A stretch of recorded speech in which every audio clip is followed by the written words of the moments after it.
So you ever notice that the that Spider-Man is kind of like the Benjamin Button of the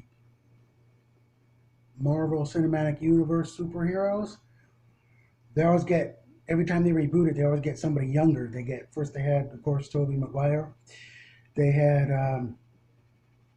Andrew Garfield, and they now have for the last few movies Tom Holland. Don't get me wrong, he's great, but I was just noticing. I've always noticed, especially ever since Tom Holland was cast, and of course Aunt May is kind of that way too. Now it's like currently both of them are younger. She's kind of a relatively hip, youngish Aunt May. So anyway, don't get me wrong. Spider-Man: Far From Home pretty much has everything.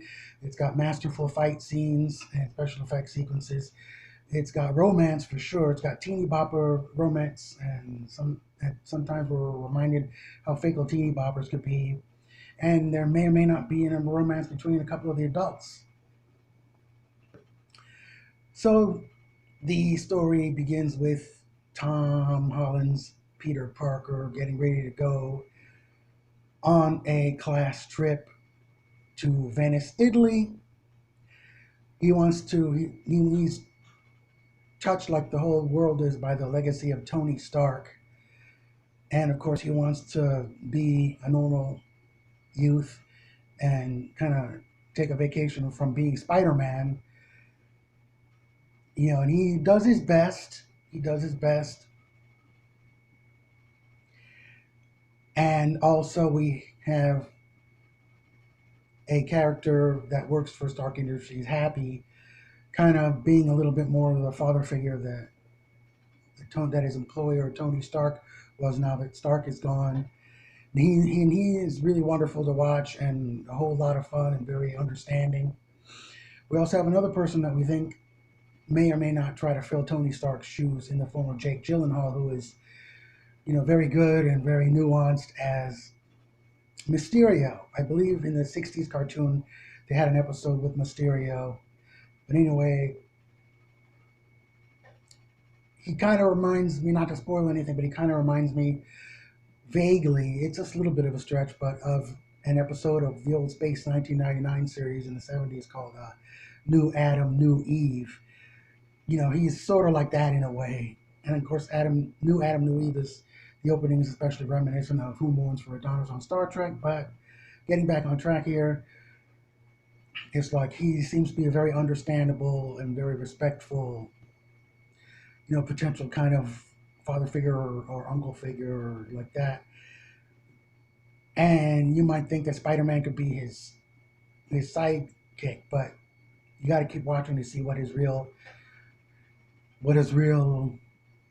motivation is. So either way, Spider-Man has a plot. Peter has a plot to try to win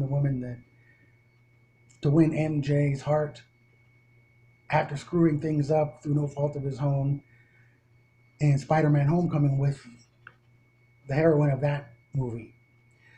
And how all this comes together. It comes together very well, but you have to see it for yourself. You got to see it for yourself. But it's very entertaining and it's well paced. Of course, the special effects and some moments of psychedelia are very well put together. That said, I don't even really remember the post-credit sequence because it wasn't nearly as memorable as the mid-credit sequence. It will have your jaw dropping and your eyes popping out of your head. It's like, how's Spidey going to get out of that one? And you talk about justifying a sequel.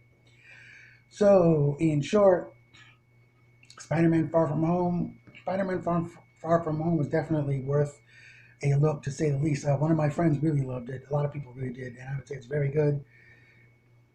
So that said, give it a chance if you haven't yet. It's in many ways smoother than Homecoming, and Homecoming was better than some people give it credit for. So that said, this is George saying see you at the movies, and if you like this video, be sure to smash that like button, and be sure to subscribe. We have film reviews and event footage such as cultural events and parades and sort of like and that. So with that, this is George saying ciao.